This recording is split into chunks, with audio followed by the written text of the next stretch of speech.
Hey, what's up everybody? It's Brian Dean from QuickSprout. And in this video, I'm going to teach you how to build relationships on the web that you can later leverage for link building. And your first step is to identify influencers in your niche, because if you can get an influencer to link to you or to recommend you, it can have a cascading effect where several other people will link to you based on that association. And in my opinion, the best way to do that is to use a feature called follower wonk that Moz has. So just go to followerwonk.com or Google follower wonk and it's the first result. Once you're on the page here, click on search Twitter bios. And what we're doing here is finding the biggest influencers based on Twitter in your niche. And follower wonk is a little bit more sophisticated than just looking at Twitter followers, because they look at the people who are following people. So for example, someone like Justin Bieber has a lot of followers, but they're usually, like 14-year-old girls, as opposed to someone like Obama who has senators and world leaders following him. So anyway, if you were to go to the search Twitter bios tab, then you put in a keyword in your niche. So let's just use SEO and click on the do it button. And that'll show you by default the number of followers. But obviously, like I said, that's not always an accurate metric for who is the most authoritative person in your niche, although usually it's correlated. So what I like to do is click on this social authority tab here, and that sorts by Twitter profiles with the most social authority. As you can see, Rand Fishkin is number 2, as you might expect. eConsultancy, Scott Levy, Search Engine Land, Danny Sullivan. These are like the big names in the niche. So these are people that you would want to reach out to. Next, you can also look at Alltop. Okay, now Alltop, as we discussed in an earlier video, is a great way to find the top sites in your niche, which are hand curated. And we do the same thing. Put in SEO, click search, and click on the SEO search optimization, search engine optimization area of Alltop. And there's a mixed bag. Some of these sites aren't great, but for the most part, it's the big players in the niche, right? Search Engine Watch, Moz Blog, SEO Book by Aaron Wall, Search Engine Journal, SEO by the Sea, Bruce Clay. I mean, these are the people that if you were in the SEO niche, you'd want to build relationships with, because they're the big influencers on the web. And this is a great way to do it, because on Alltop, they're all in one place. Another way to find influencers is to go to one of the people's Twitter profiles that you found using follower wonk and see who they follow, right? And someone like Rand, he has over 100,000 followers, but he only follows 94 people. So you can imagine he's very picky about who he follows, and these are people that you might not have found using follower wonk, like Epivote is a great SEO that I know, and he wouldn't show up in follower wonk, okay? But I found him, and he's someone that would be great to build a relationship with if you're in the SEO niche, and all these people that you may not have heard of. Obviously, Bill Gates you've heard of, but there are a lot of people in here that you could check out and potentially add to your list, and this is a great way to find people that Rand considers worth following, so they must be influential. Now, once you identified people that you want to build a relationship with, how do you do it? Well, you obviously could just reach out to them and say, hey, can you, publish my guest post? But you want to, ease your way into the relationship, especially with big influencers. And one way to do that that's very straightforward is just to leave a blog comment, a thoughtful blog comment, or several thoughtful blog comments. Because that's a great way to get in a blogger's radar screen if they see the same person contributing value over and over again. So at QuickSprout, this is a post about how he used his advanced guides to generate all sorts of leads and visitors to his site. So, if you're going to leave a comment on this, you want to obviously congratulate the person for the success they've had with the technique, but you can maybe provide an insight that wasn't in the post, like, oh, I tried something similar, and it also helped when I did some email outreach to people, or something like that. And if you can do that several times, when you do finally pitch them or email them, they already know who you are, which will increase your conversion rate considerably. You can also follow them on Twitter, which is kind of obvious, because a lot of times you'd be surprised that when people reach out to someone, an influencer on the web, and they say, I love your stuff, I've been following you forever, they can actually check their followers list and see if that's true. So you definitely want to follow them and maybe retweet a couple of their things, because Twitter is a great place to engage influencers on the web just by simply following them, but also engaging. And here's an example of that.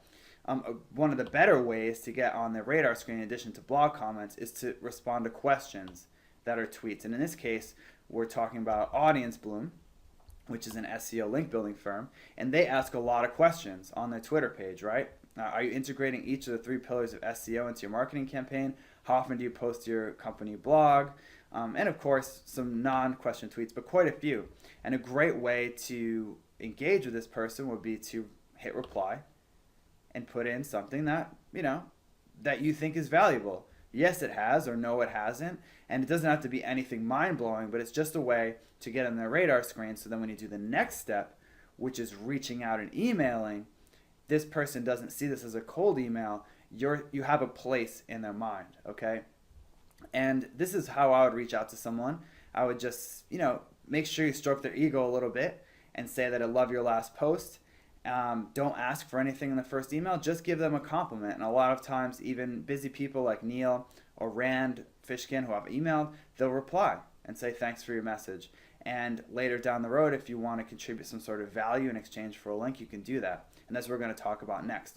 One of the best ways to get your link once you've gotten on these people's radar screens is to contribute value somehow. And one of the easiest ways, straightforward ways, and highest converting ways to do that is to improve older content on their site. Because if you know, at QuickSprout, for example, if you do the site operator QuickSprout here, you can get all of the pages on the site. Okay, so that's the first thing I would do. Once you've emailed that person or gotten on the radar screen somehow, put site : the domain name, and you get all the pages on their site. And as you can see, there's 38,000 pages. So it doesn't make sense to go one by one. So what you do is you click on the Search Tools button, and under any time, click on Custom Range. And that'll bring up a date range. And what you want to do here is choose older posts, right? So 01/01/2008. Let's say 01/01/2011. And that'll bring up all posts that were published between these 2 time periods. And in general, you want to look for older stuff, right? You want to look for older stuff that isn't evergreen. And Neil happens to publish a lot of evergreen stuff like Business Isn't Fun, Don't Give Up, Your Idea Sucks. This isn't really about things that change very much. So what you want to keep an eye out from are subjects that tend to have a lot of changes to them, like SEO, Twitter, social media. And you just, like this, stop using Twitter. Now this would be a good example of one that you could potentially improve upon. So it's a stop using Twitter for fun. And this is all about how to build your business with Twitter.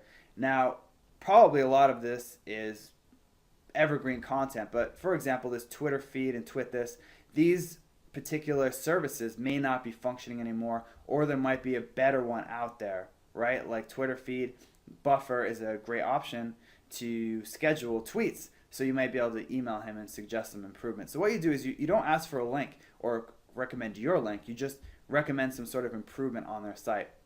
And that's a great way to get on their good side. So then later down the road, if you want to do a guest post or an interview or something like that, you've already contributed value. So the first point of contact should either be a friendly email like this or an email offering some easy improvements that they can incorporate into their site that doesn't involve your site. And finally, I'll show you another example of how to execute this. This is from smartpassiveincome.com, which is Pat Flint's excellent internet marketing blog. And he has this post called the backlinking strategy that works, right? And it's just his particular strategy that worked for his niche site, and it's very detailed, and it's a very, very popular post. Now, another blogger who is very smart messaged him and said, hey, Pat, I have this Excel file that helps you keep track of your specific strategy. Would you share it with everyone? And of course they do. So this is a way that this person improved upon content that already existed, and he got a nice link back to your site. So it's all about first identifying your influencers in your niche, then building soft, sort of easy relationships without pitching, and then finally contributing value. And if you contribute value enough times, or you do it in such an astounding way like creating an Excel spreadsheet for a strategy that this person's trying to promote, and it makes it easier for their followers to use, you will get links. So, there's a lot of talk about relationship building, and it's kind of esoteric, vague advice. So I hope this is helpful in showing you how specifically you can turn these relationships into real, living, breathing links, right? Because that's ultimately our goal. So thanks for watching this video, and I'll see you in the next one.